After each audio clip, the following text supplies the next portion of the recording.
You guys, wow, I don't even know where they got that footage. That's new footage. That's exciting. Congratulations to all the graduating students and their families, and thank you so much to President Strupa and the entire Chapman faculty for having us here. When President Strupa first asked us to give a speech at the closing convocation, our first thought was, "What the heck is a closing convocation?" Uh, I say heck because the last time we spoke at Chapman, we cursed too much and we got a phone call. So, what the heck is a closing convocation? Uh, with the help of our friend Google, we finally found out what that was, and we are incredibly honored. But we spent a few weeks basically trying to avoid actually committing to this, not because we were too busy or anything, but we were honestly we were terrified, and it felt odd to us. Why are we giving you advice? We're only 35. We're basically your age, right? I mean. But then we remember the wise words of Millie Bobby Brown, who once told us, "You're so old." All right. So with Millie's words, the thing we Googled like all these speeches, and we could not find one with two people. So we're gonna have to work through that part. But with her words ringing in our ears, we thought back on our lives, how we wound up at Chapman, and more importantly, what was like after Chapman. We asked ourselves a question: is there anything we wish we had known before heading out into the terrifying unknown that is the real world? Turns out, yeah, there's a lot we wish we had known. We wish we had known that success takes time. That's going to require an unimaginable amount of hard work. You're going to have to pretend you know stuff even when you don't. And that, as cheesy and as cliche as it may sound, following your heart is actually the key to everything. So we wish we had known all of that. We really do. But first, I figured we should provide you with a little bit of backstory on me and my brother. So we're from Durham, North Carolina. And while all of our friends were obsessed with college basketball, we were obsessed with movies, specifically making movies. So we made our first movie in the third grade. It starred our stuffed animals. It was called The Stuffed Father. And our second movie, we made our second movie, and that was called The Stuffed Father Part 2. And that one was a little darker, a little edgier, right? And then we made our third one, which was The Stuffed Father Part 3, which wasn't as good. But we don't have to talk about that. So we completed the Stuffed Father trilogy, but we weren't discouraged. You decided this is what we want to do with our lives. We want to keep making movies, hopefully with human beings and not just stuffed animals. And so while all, other friends were playing sports, we just kept making movies and we kept making movies until eventually, of course, we applied to film schools. We got rejected by USC. And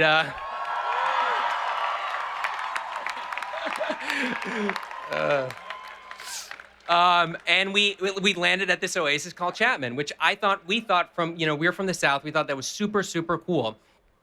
Because specifically because this was in Orange County, California, as we all know. And to give you a little context, our first year at Chapman was 2003. And this was a truly historic year. This was the first year the OC aired. And for a second, I thought life at Chapman was going to be exactly like the OC. So I remember seeing this quintessential California surfer dude hanging around the ping pong tables at Henley Hall. And I just remember, are there still ping pong tables? I don't know. But there were at the time. There are. Okay, great. And I just remember thinking, please be my roommate, please. And he was. Boom, he was my roommate. His name was Brant, because of course it was Brant. I really wanted to be just like Brant. And so I wanted, I can't believe I'm publicly admitting this, I wanted the blonde highlights in my hair. And I had a friend come over to my dorm, dye my hair. My whole hair went crazy yellow, like bright, awful yellow. But I went with it. I had never surfed before. I got a wetsuit. I got flippers. I went out with Brant to Laguna Beach. And I literally almost drowned. It's funny now, but I was literally crawling out of the ocean. I couldn't breathe. The flipper was gone, and I was like, you know what? This is not this whole Brant OC thing. This is not for me. I need to focus on what I came here to do, which was make movies. And from that point on, despite living in one of the most beautiful sunny locales in the world, as you guys know, and home to the happiest place on earth, we spent most of our times in the dark, claustrophobic editing rooms of DeMille Hall. To clarify, we were in DeMille because we did not yet have that Marriott behemoth that you guys all take for granted. But the size of the building didn't matter. It was in DeMille Hall where we met some of the best and brightest kids we've ever known. And no disrespect to the professors, but it was the kids at DeMille who taught us the most valuable lessons, lessons that we still rely on to this day. Even now, looking back, I'm stunned about how the older students prepared us for a big Hollywood production. We eventually graduated in 2007, with a Bachelor of Fine Arts degree, a senior thesis film, and a completed feature-length screenplay. We were ready to conquer Hollywood. We sold a show to Netflix called Stranger Things. It became a big hit. And I'm kidding. I skipped 7 years. I'm kidding. I'm kidding. We did not do that. Life's not that easy. It's not that it's not that easy at all. And when you're feeling especially cocky, it is a way of serving you up a good hard dose of reality. So this brings us to our first big point, which is this is going to take some time. You might have this feeling that, hey, I've been incubating this incredible institute, for 4 years. I've been studying sociology or biochemistry or film or whatever it is. I'm going to go out into the world. I'm going to spread my wings and fly out as this fully formed, beautiful butterfly. And the world's going to go, wow, look at that beautiful butterfly. But what really happens is you go out there, you spread your wings, and the world, no one cares. No one cares. And it's really sad. I'm so sorry.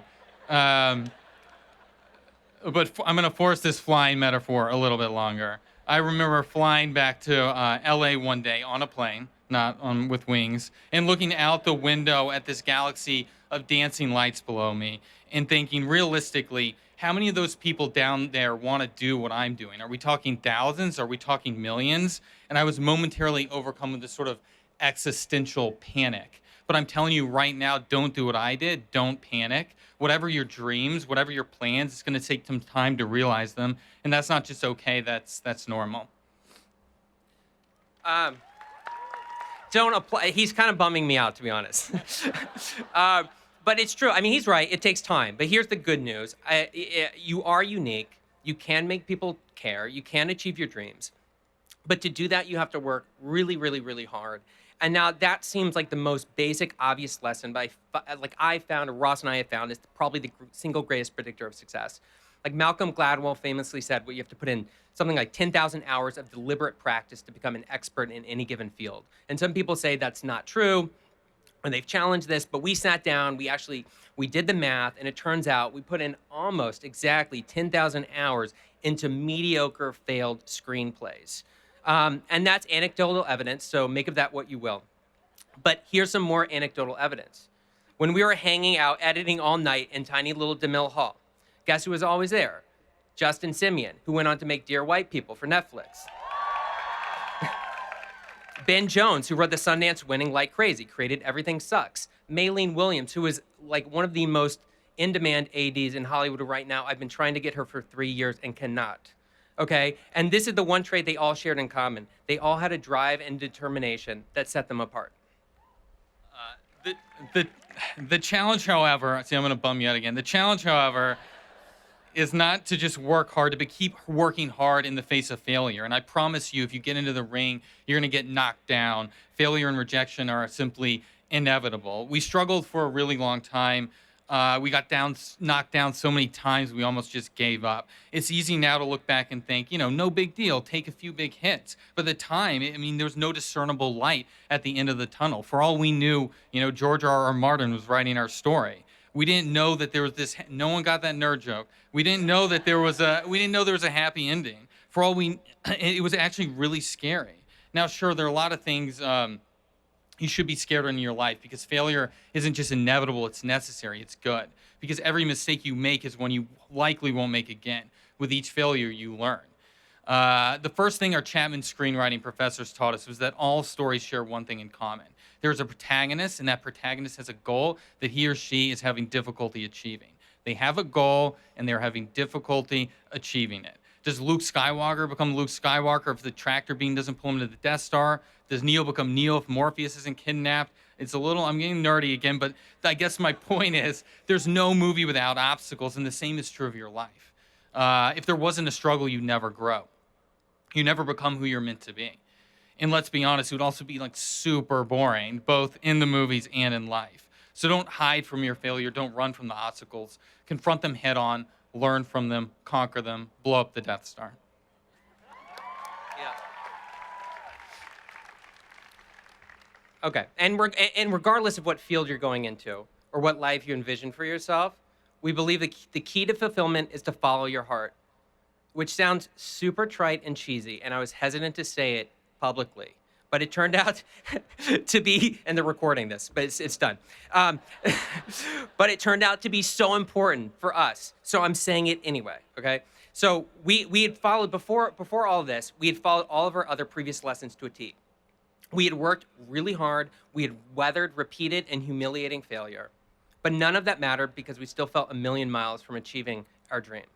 In a way, that was a part of the problem, because we were scared and desperate to succeed. And desperation can lead you to make really stupid decisions. We were writing scripts and stuff that we thought other people wanted. Remember the big movie at the time? This is gonna date me. The big movie at the time was Paranormal Activity, the first one. We didn't like found footage movies, it wasn't our thing, but suddenly we were writing found footage movies because that was the thing, that was the smart thing to do, right? That's what everybody said. Obviously not, because we were listening to everyone but ourselves. But then we shut out all the noise and wrote just exactly what we wanted to write. And this was the moment we had our first blush with success when we sold the script to Warner Brothers. Warner Brothers. Like, it was a crazy moment, a huge relief to our poor parents. And I remember the day, the day that our script sold, I ordered a Thai iced tea with dinner. And like normally it was always, the drink was pushing it over the top for me, so I'd order tap water. And I'm telling you, nothing I've achieved before or since has tasted as good as that Thai iced tea. Don't applaud. I'm going to bum you out again. I'm so sorry. Because the one thing no one tells you of when and if you make it, then what? But the first things first, nothing, sadly, is that simple. And as soon as we thought we were golden, that our dreams had finally come true, Warner Brothers dumped our film straight to video. We were crushed.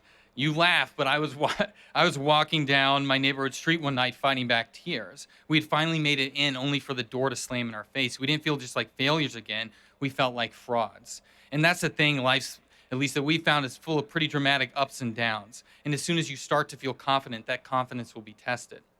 At one point in our journey, it felt like our lifelong dream to make movies was over. No one wanted to meet with us, much less finance one of our films. We felt trapped, and I remember thinking, well, what about television? But we had never written an episode of television before. We didn't know how that industry worked. We didn't even really go to school for that, which brings us to another important point. Sometimes when you're feeling insecure or scared or unqualified, you just have to feign confidence. You have to cheat a little bit because the game's rigged. How can you learn how to do the thing you want to do if no one wants to hire you because you've never done the thing before? It's a catch-22 and exists in about every industry. So anyway, we just pretended we knew how to write television. We got lucky because luck always plays a role in all of this, and we got a job on a Fox TV show. We had no idea what we were doing, but we jumped in the deep end. We worked hard to make up for inexperience, and somehow, slowly but surely, we figured it out, and we learned how to swim. And then after we emerged from this experience, so having, this is the swap. I'm trying to do it as I'm moving in, you've noticed. It doesn't work. We convinced our bosses we knew what we were doing when we didn't, right? So, and then we decided we want to do our own show. We want to create our own show. And so this is when I reached back to the lesson, or we reached back specifically. Why did they tell me that it has to go in the front? And I don't understand that. What's the symbol? What does that mean? It's just getting in my way. Okay. This is when you reach, okay, I gotta gather myself. It was supposed to get really emotional here. No, it's not. Okay, so this is when we reach back to the lesson we learned and hidden. You have to follow your heart, okay? So we thought back to our childhood, to the days of making The Stepfather Part 1, and The Stepfather Part 2, and The Stepfather Part 3, to making movies during those humid summers in North Carolina. We tried to capture that feeling in our writing, and out of that poured a script about 3 nerdy kids whose friend goes missing. We sent this script out to producers, and they thought it had potential, but they told us that we really need to cut the kids out of the show because no one wants to watch a show with kids in the lead roles. And we said, no way, that's the show. I don't understand what you're talking about. And in retrospect, that sounds really cool, but at the time it was really scary. So we went and we pitched it around town. We did 12 studios in a week, and we were rejected exactly 12 times. And I remember our agent called us at the end of this really horrible week, and he was trying to reassure us, and he told us that not to worry, that our project was special, and that would find a special home.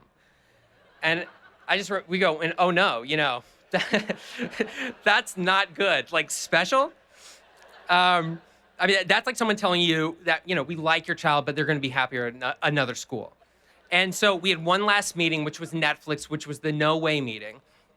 But we learned our lesson. We took what had worked and what hadn't worked from these pitches. We applied it. We had a little bit of luck. We had a good pitch. And then we sold the show. And now life is perfect. Everything is perfect. Here was it. Except that's a lie. That's a lie. I'm going to bum you out again. That's what we learned the hard way. No matter the success, no matter how confident you're feeling, just stay humble. In many ways, life is more challenging now for us than it's ever been, with more stress, complicated problems, bigger responsibilities. And to be honest, that's one reason we hesitated about giving this speech in the first place, because despite what Millie Bobby Barron thinks, we're still sort of young-ish, and we're still learning, and life continues to offer us a series of highs and lows that we're still figuring out how to navigate. Which brings us to our final point, which is to make sure whatever you do, you love it. Not the accolades or the attention or the money, that you love the actual work and you love the people you surround yourselves with. When we nailed a scene in The Stepfather, the joy we felt of making something with our friends, of accomplishing something cool together, I'm telling you, it felt the exact same as when we nailed a scene in our senior thesis film at Chapman. And it felt the exact same as when we nailed a scene in Stranger Things.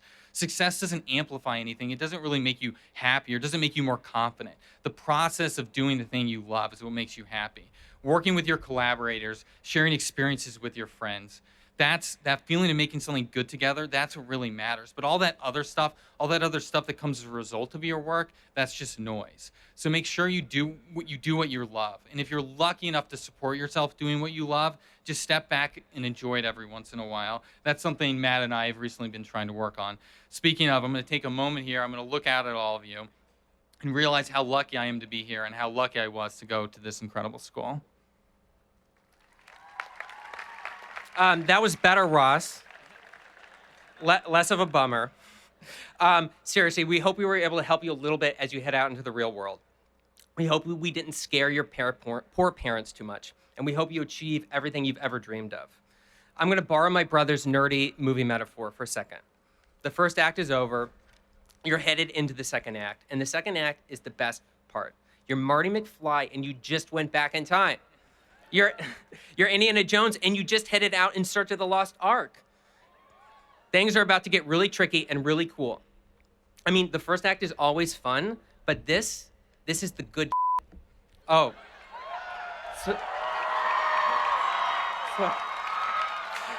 Oh my God.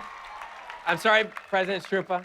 I almost made it too. I just have one sentence left, which is congratulations again on this remarkable accomplishment on this beautiful day in the OC. Thank you.